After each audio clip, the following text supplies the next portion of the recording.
for that time. I don't need a mic, right? Because we're all pretty back. Good. Stop. You guys hear me now? In the back? Okay. Sweet. Okay. Yeah, I'm sorry. So you're probably wondering, what does that arm wrestling have to do with like going to this next session? Nothing. Really didn't have anything to do with what we're going to talk about. But to kind of get the testosterone going, you know what I'm saying? Congratulations to Nick. That's actually my first time. I didn't know if he was joking or not. That was my first time ever actually being given arm wrestling. Yeah, we might need to go again because that was interesting. Yeah.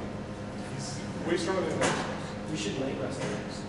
Leg wrestling is fun. I will beat anyone over leg wrestling. You got 6 foot legs. Yeah, exactly why. That's what I'm good at. Doesn't matter. Doesn't matter why I'm good at it. I am good at it. Matters what we ever. Okay, sweet. So I'm gonna start. Okay, who here believes that like the Father in heaven speaks to us? Like show hands. We believe that He actually speaks to us, right? Okay, sweet. Most of you guys. If you don't, it's fine. We're gonna talk about this now. But let me tell you, so I was in prayer this past week, and I was asking you for what do you want to speak to you guys today. And I was like, yeah, what do you want to speak to us now, right? Because we're in this very distinctive session between men and women, right? Like, what do you want to see? What do you want to say to your sons? And the word I kept getting was just like, I want them to reclaim their masculinity. They want them to reclaim it. So what does that mean? We're going to dive into that. What does that mean to reclaim your masculinity? To reclaim something means that you've lost it, right? It implies that it's been taken over. That it's been corrupted, right? So we're going to talk about that, what that actually means. So I want to first start. So as a man, right, we're all men in this room. There's 5 distinctive identities we have as men, okay? We're a son, we're a brother, we're a man, we're a spouse, and we're a father, okay? Of those 5, what do you guys think is the most important? Like, which one's the most foundational, most important? Any ideas? I don't care if it's wrong, I just want to answer. Son, brother, man, spouse, and father. Which one of those is the most important to our identity as men? Just say any one of those 5 things. Son. He's right. Reese is right. You want to know why?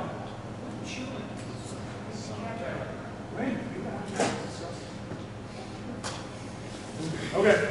Yeah, so being a son is the most important thing. So that's the big thing. The two main things I want to really dive into today is son and man. So you guys were right in the back too. Man is very crucial. But I want to dive in more specifically, starting with son. Okay. So I'm going to start out. I have this story. Do you guys have rodeos around here? Is that like a thing? Have you guys ever been to a rodeo? Why did you not raise your hand? Well, let's get into it. One of our female confirmation students actually participates in rodeos. Oh, does she? Yeah, you guys know what Cecilia does. She's like she ropes goats or does something. Yeah, she does something with it. Oh, shoot, that's really good. Yeah, she's not here today. Something. She could be part of the men's, but still. Yeah. So I'm from Ohio originally. And there's a rodeo like 20 minutes from my house. We can go there every year. And when I was growing up, they had what they call hunt busting, where it's like the sheep riding, where like you can enter and you can like ride sheep and then you win a prize or something at the beginning. And it's like an age range, so you can't be too big, so like they cut it off when I was like 13 or 14 because then you're just too big, you can crush the sheep's back. But I did it. I think the first time I did it, I was like 10 or 11, and I did awful. Like I treated it and I didn't win. So the next year, I was really like pumped up. I'm gonna do this again next year, okay?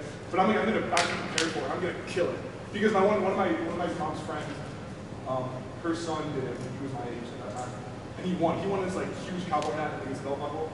And I heard about it. It's sick. Like, I wanted to have like the glory of winning hunt busting, riding a sheep as long as I can. So I trained, not trained, but like I practiced like for a year. Like we had like goats in our house. And I'd ride goats and I'd try to practice for it and see how well I could do. And so I did this all year long. And finally the summer came in, and I was gonna enter hunt busting. So I was super pumped, and I was like, my adrenaline was so high, and like my ego was up there. I got this. Like, I was looking around at the kids that were entering, and I was like 11 or 12 at the time. I was like, I beat all this guy. Like, this is gonna be easy. And I thought I was a pretty strong kid. So I entered. I got all suited up. I got my helmet on. Put the vest, like a little padded vest in case like the sheep like was stopping or whatever. So I put it on. I was all ready to go. And they had me in the shoe. Okay. with the sheep, right? And there's nothing to hold on to except the sheep's wool. So I grab the sheep and like I'm kind of leaning on the sheep, right? And I'm all ready to go. And I'm just looking at this and I got this. I got a train, right? And as soon as the sheep opens the door, because normally it opens the door, sheep shoots out. You're holding on the sheep, right? And you're just riding with all your might, and trying to see how long you hold on, right? Well, the sheep, as soon as they open the gate for me, the sheep decides to turn to the right, and instead of going straight out, slams against the wall. This is like the wall, like along the fence, and it was like a bunch of like panels. So it slams against the wall and pushes me against the wall and just drags me up against the side until there's this big metal bar that was like kind of holding the panels up. Slams me right into it, so my head slams in the metal bar and they just fall off. And it was like, for me, one of the most humiliating things, because I was all excited, and I didn't have a chance to do it, because the sheep didn't do what he was supposed to do. He was supposed to run out there and just run around. But instead he slammed into the side of the wall. And yeah, I hate that. Because I got up after that, and I was just like, looking down at the dirt, and I was like, that sucked. Like, I could have won that if he actually done what he was supposed to do. I watched the kid after me, and he was all like, actually what he was supposed to do, the kid held on, that kind of thing. And I thought about that, and it was just such a like humiliating thing. It made me really upset. But then I remember walking out of that right afterwards, and my dad, he comes in because he was watching the whole time. And he was all excited. He says, oh, good job, that was amazing. You got robbed on that. But it's okay, you killed it, good job. And I was like super excited. I was pissed. And I looked at my dad. I was like, I didn't want to talk to him. Our dreams were crushed all year for nothing. But I kind of think back to that moment now. And I think back to like, that image of my dad, like over on his way to me and accepting me. So I'm like, oh, even though he knows what happened, it was sucked. That was embarrassing. And it was nothing special, nothing to rejoice over. But he still was so excited at the sight of knowing what I did, and that sight of seeing me afterwards, even knowing that I was in a bad mood and that obviously I wasn't going to want to talk to him. And he just looked at me with that love and that excitement, that joy of seeing me. And I didn't really think about it until afterwards, but I'm reflecting on that love. That's the joy of the Father in heaven. Because like we don't realize it. We don't fully embrace and understand what that means. Our identity as a son of the Father, is the most foundational identity that we have. Everything else stems from that. Everything else in our life stems from the fact that we are beloved sons of the Father in heaven. Right? And yeah, you guys are hearing this, oh yeah, I know that, right? Obviously, I've been taught that since I was like 2 years old. But do you actually know that? Have you ever stopped and sat down and thought, what does that mean for me? Right? What does that mean to be a son of the Father? I'm sure most of you guys are going to ask you, does anybody know? Could anybody tell me, just give me an example, what does that mean? Probably not. It's not something you've thought about. You think of it as an idea. Here's the truth. We can't have any kind of relationship with an idea. And that's a consistent thing here, right? To be a son implies a father. To be a son implies a relationship. So if we were to say I'm a son, oh yeah, I know that. Do you know to whom you're a son of? I'm going to read you a quick, and I'm sure I've heard this back before. I'm going to read it to you again anyways, because I want you guys to really listen to this.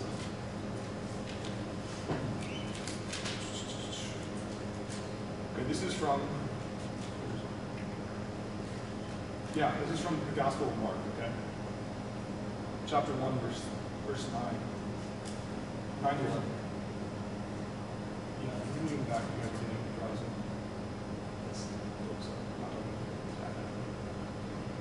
But yeah, just don't just read as words, but read it as if the Father speaking to you. Okay? It says, in those days, Jesus came from Nazareth of Galilee and was baptized by John in the Jordan. And when he came out of the water, immediately he saw the heavens opened and the Spirit descending upon him like a dove. And a voice came from heaven, "You are my beloved Son. With you I am well pleased."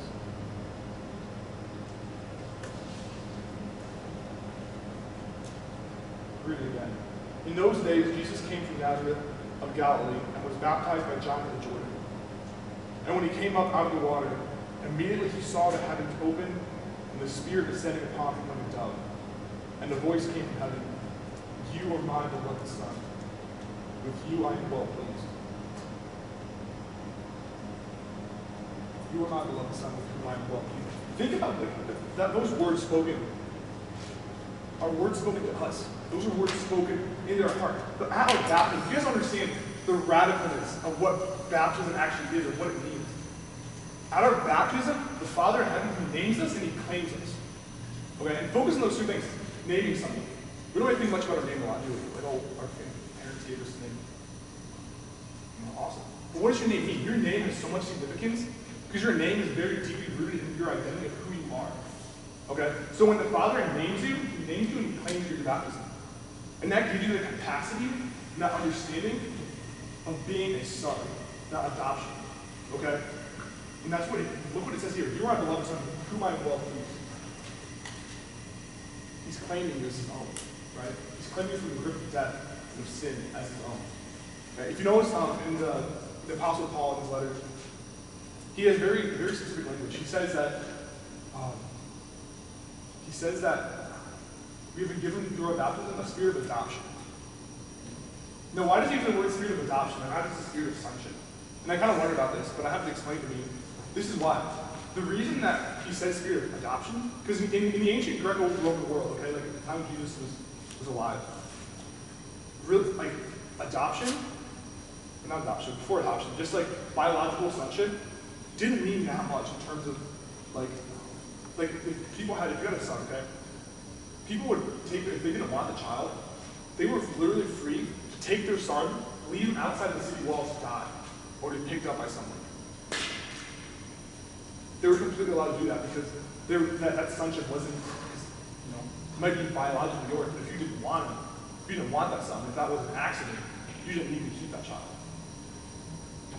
But in adoption, in the Greco-Roman world, in the law of adoption, when you willingly chose to adopt a child, well, there was the law stating that you could never abandon them. Because you were willingly taking that time and making that commitment to choose to adopt this child as your own. By law, you could not leave them. You could not abandon that child. And that's what we hear when St. Paul tells us about the spirit of adoption. Right? He says that we're adopted sons of the Father. He can't and he won't leave us. And I think that's a bad understanding. We have a bad understanding of that. Because we have such a self-sufficiency in our life, right? We think of everything as we have to earn everything. Because that's our fallen nature. That's our inclination, just the automatic thing. Like, does anybody here right? Probably for sports or not, right? And I'm sure a lot of you guys had this in your mindset when you first started looking. Because I know I did when I first started. It was like, yeah, I want to get a really nice physique, especially for the ladies out there, right? It's like I want to see I want to have that kind of influence. I want them to really feel like, that guy's the next body, right? That's our automatic instinct. Why is the ironic thing? It feels like jokes about this all the time, but it's super true. But when you do start lifting, you actually really start making gains. It's really just the guys that count, and that's a real thing. Like I've experienced that so many times. It's just the guys that count, right? But where does that come from? That idea of like I need to improve myself. I need to, in order to receive something from it. That comes from that self-sufficiency that we rely on so much. We don't even realize how deeply rooted in us that is. But we think that if I naturally do this, I have a way of earning this respect, of earning this love, of earning this belonging. And I've experienced that time and time and time again in my life. Because even if I know better, I fall into that again where it's like, how can I earn this? Or even like growing up, I used to go up to my dad's and I'd be paying bills. And every now and then I'd see how I can help. Like, hey, Dad, how can I help? And why was that? Obviously, just to keep instead of avoiding it. But also that comes from a place of like this belief of self-sufficiency. I need to earn my way. I need to earn my place. I need to earn my sonship. I need to earn my belonging in this household. So I've been there so many times. And think that I actually need that. Right? But again, that's what the Father tells us here. The Father is saying, you're my beloved son. I have claimed you as my own. I will not abandon you. Right? And we have to actually live in that relationship. We can't just say we have to live in it and embrace and understand what does this mean for us? What does this mean for us to actually live in this relationship, in this understanding? Right? So I'm sure that many of you out here right now who don't actually know what that is. And you haven't experienced that. Right? And I don't know what your current relationship is with your parents, with your earthly fathers. I know mine. is, even in that brokenness, even in those wounds from our fathers, the Father is looking down on us and saying that we're His own, right? And He's claiming us, and He wants us to renew that identity in Him, because everything else comes from that, right? And then it goes, and then from this identity of our Son as the Son flows into our next phase identity as a man, right? What does it mean to be a man, right? In the world today. There's so many false understandings of what this actually is, what that means. It's obviously we're all looking for something, right? Everything we're doing for a purpose. We're living for something higher than ourselves, right? Whether that be our own vainglory, whether that be for just for our own pleasure, whether that be for someone else, whatever it is, we're living for something, right? Everything is oriented towards another. And here's the thing, it's like in so many circumstances, in so many ways, we look at others around us and we're always looking at something better, right? That's something we think is like, that's the idea of a man, right? That's a fulfillment of like manhood right there. But it never is that, right? Like, does anybody know who Tristan is? Yeah, like the little super like big bodybuilder guy, he's like super short. What? Yeah, he's a really weird guy. But he's like, this guy's like 4% of body fat like all year round. He's an insane like bodybuilder and all this stuff. But his like, and you think, and then most people look at him like, oh, that guy has it all, right? Like, he's got like, the fame, like everyone like talking about him, he has the fame, he has the body, he has like, the guy's, he's a man, right? Have you ever heard him in his interviews? The man is freaking miserable. Because he spends all year trying to maintain that physique and maintain that lifestyle. He's miserable. He admits he has no time for his friends or his family. He's spending the entire time just thinking about, well, what's his next meal going to be? How is he going to maintain like where he's at right now? What's his next workout going to be? His entire life is rooted in this. He has no time. He admits it himself, he's miserable, but yet he keeps living this lifestyle. And we still keep looking at it and be like, oh, that's amazing, that's what I want. And why is that happening? Why do we keep looking at those things and thinking that, oh, that's what it means, right? That's what it means to be a man. Where does that come from? Right? The truth is, it comes from our brokenness, it comes from our lack of understanding of who I actually am, the foundation. It's not what I earn, it's who I am. As a son, right? And from as a son into a man. Like, we can't be I'm going to say trans, we cannot be a man. None of us can be a true man unless we know our identity as a son. Right? And that's the reason there's so many people that are so messed up. That's why out in the world, our culture is so much. That's why every depiction of manhood that we see out there that's so warped is because those aren't men. Those are children, those are boys who have failed to claim their sonship, and that's why they're not men. If you can't claim your sonship, you cannot claim your manhood.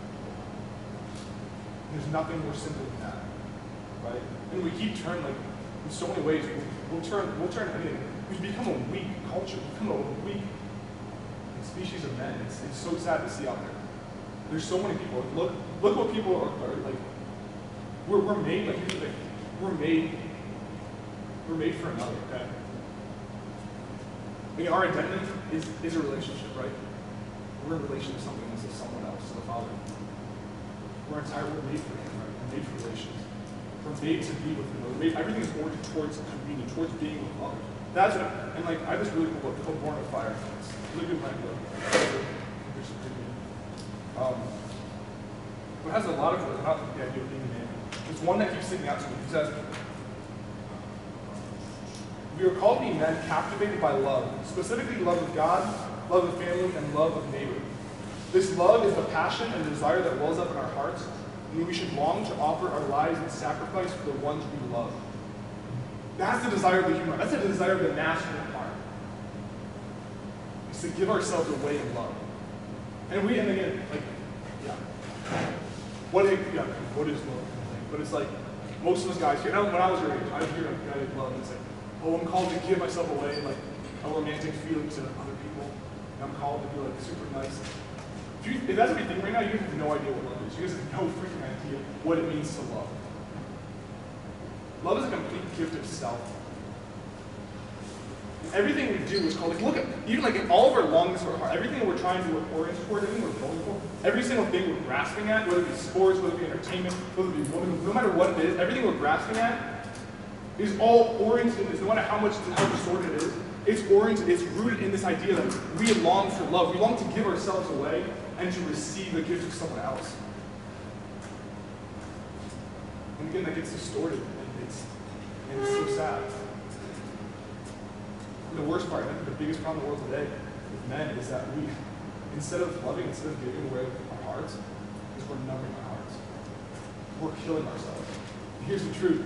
You know, in so many scenarios, in so many people, so many places, men out there are failing to love because every time they're facing their identity, they're facing this crisis internally of who am I? What am I called to do? What am I longing for? Are faced with real life problems, with real issues of the human heart. Instead of turning outward, instead of turning to our identity outward to the Father, we turn in on ourselves and we decide to numb our hearts instead of loving. Right? What do? We look at porn. Right? We drink, we get drunk. Maybe we do drugs. Maybe we're trying to find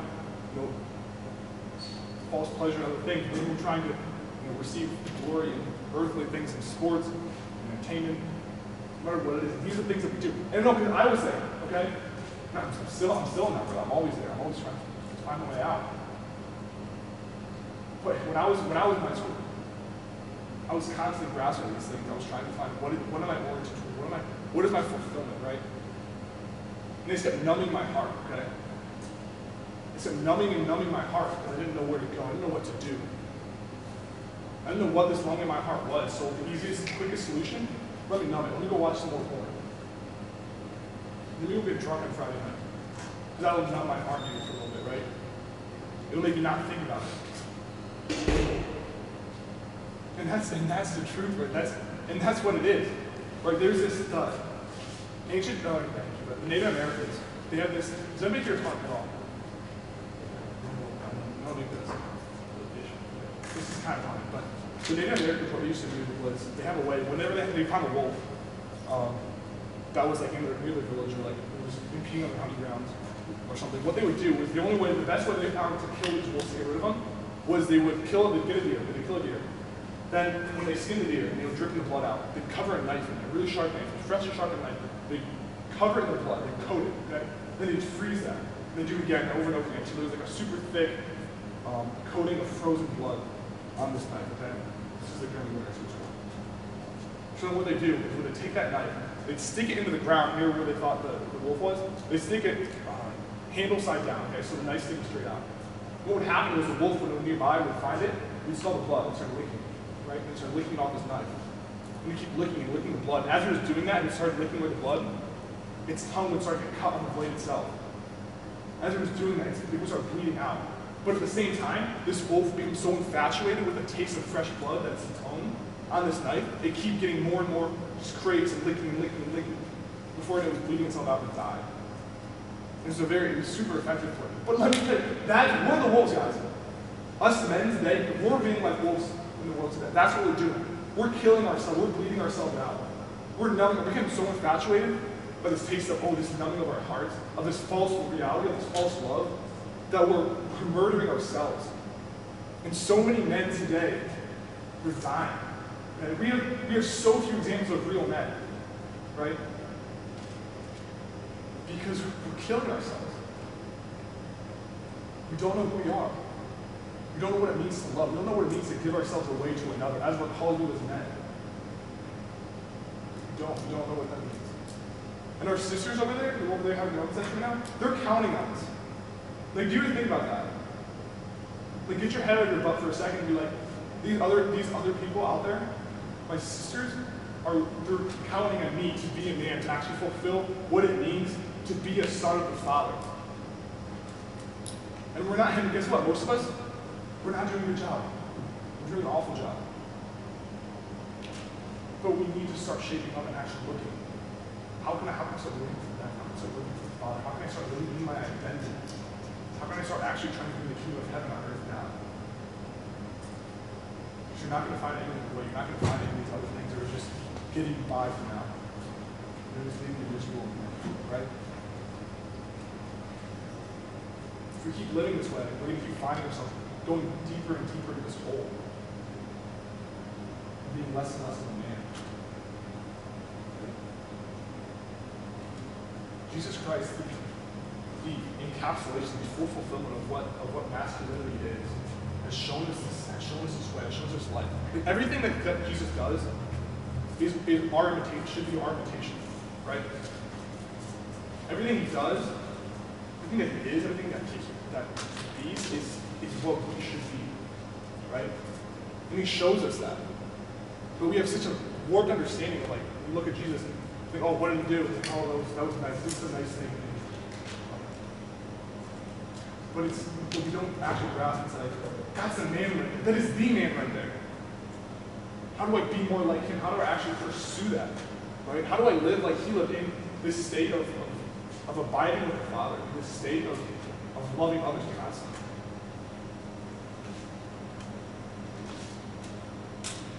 Because so many of us, we don't know what we're doing. We're looking at ourselves and we don't know what to do. So look to him. Like, do we actually believe this thing? Everything I've said, if you guys believe it's true, if you do, you don't. Maybe you think it's a load of crap. But if you believe that what I'm saying is true, what I'm saying is the root of who we are, then run to him. Run to the Father. Because here's the thing, the other part of the thing too is like, and I've been here a lot of times, where it's like, okay, if I know, okay, I'm a son of the Father, man, how do I actually embrace it? How do I learn to live in that? You go to him. Like, do you know how different things would look for a second if you actually lived your life like knowing your identity, knowing that I'm a son and I'm a man? Like, imagine, have you ever seen, I don't know if you ever grew up with like any friends that are really wealthy, maybe you're really wealthy, I don't know. But like, do you ever notice that sometimes there's like a difference about them? Like the way they kind of walk and the way they conduct themselves? Because they have this knowledge that, like, oh yeah, my dad is really rich, my mom's really rich, right? They know, like, oh, I'm better than the people in that way, like, it's different. Well, imagine if we actually walked with the full knowledge and understanding that our Father is a king. Our Father is the king of the universe. Imagine if we walked in that. Like, yeah, my Father's a king. We would look so different. Because there's so many people that walk around like, oh, I'm a Christian. Yeah, I'm like, yeah, you know, my Father's in heaven. But then we turn around, we walk out the door, and we don't act like it. We don't act differently than other people. If we actually believe this, we actually lived in this, our lives would be drastically different. We would look at the woman in the other room, and we'd love them deeper. We'd be giving ourselves away in this full spirit of love. We'd be following the invitation of Christ. We wouldn't just sit around looking at ourselves and think, how can I make myself more happy? How can I numb my heart even more? How can I keep bleeding out my heart?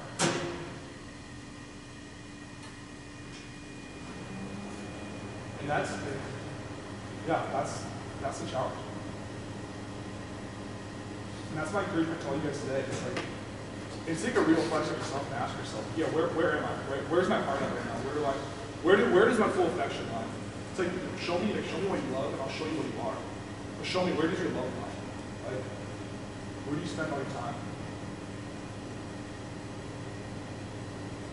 What captivates your heart and your eyes? And how do I go deeper in this love? This love for the Father that has been glorified. His love is endless. His love is continuous. How do I actually look at that? How do I respond to that? Yeah, the last thing I'm going to do with you guys tonight, I just want to pray for you guys. I want you guys to pray with me. Because that's the remedy for our culture is prayer. What is prayer? It's speaking God. It's coming to the Father. It's coming to the Trinity and asking Him. Bringing our intercession, bringing our hearts to Him. Right? Bringing our hearts to the Father. And then saying, pray with one another. Yeah, so we're going to pray with each other now. We're just going to ask for an outpour. We're going to ask for the Father just to bless us right now. So, yeah. Put yourself in a place that's deep. Yeah. Put yourself in a place that's attentive, not wanting to make you fall asleep. Yeah. Truly let your hearts die. Let's pray. Father, Son, Holy Spirit. Lord Jesus, Holy Spirit. Lord God, our Father. You see your beautiful love looking down upon us in this room. I just thank you for the gift of the art of this world. I thank you for the delight that you take in them. Thank you for calling them by name. Thank you for claiming them as your own. Thank you for the delight that they bring in every single day. Thank you for the smile on your face when you behold the gift of a child. Please ask right now, Lord, that you just soften our hearts. Just open all of our hearts right now. Just peer it, Lord. I just ask you. Ask for an outpouring. Please just ask for your love. Just come. It's a tidal wave upon these young men, Lord. From the soles of their feet to the crown of their heads, Lord, just fill them with yourself, your spirit.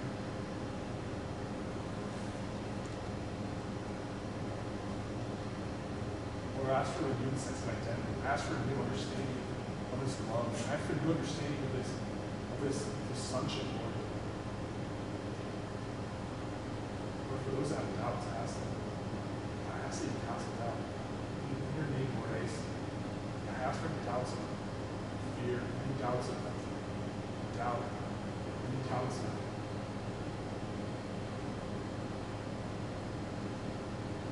anything that's not a true, any lies that you truly are, Lord, any lies that maybe have found their hearts and their maybe wounds from their past, from their parents, from their peers, Lord, I just ask that these lies of not being loved, these lies of self-sufficiency, Lord, I ask that you cast out and you send to the foot of the cross, your Son Jesus.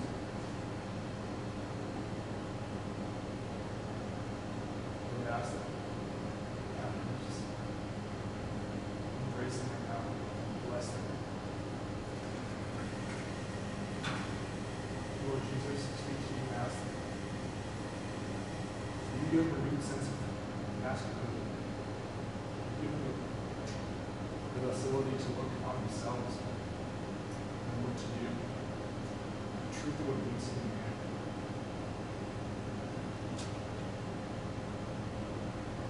Lord, ask for a deeper sense of sacrifice, a deeper sense of love, giving of themselves. Lord, ask that you teach them. Lord, I just ask that you place something upon their heart, something they haven't heard before, something maybe that they've forgotten, something that you remembered of. Lord, I just ask that you place that upon their hearts today, right now. Lord, I just ask that you place that upon their hearts. Just deeper understanding. Courage and knowledge of wisdom. Lord, ask for the strength and courage for them that may go out and may be a force to reckon with, Lord. Ask for them that may be empowered to stand in the preach of our culture, and stand in the preach of this world. It's precepts, it's hurting so many. Lord, ask that you would equip these young men with your spirit, with your love.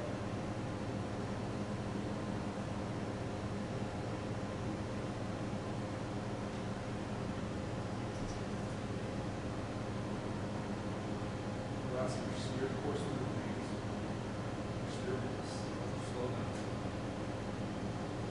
You're filled with the gifts of the Holy Spirit, especially to prepare for confirmation. And it's the beginning.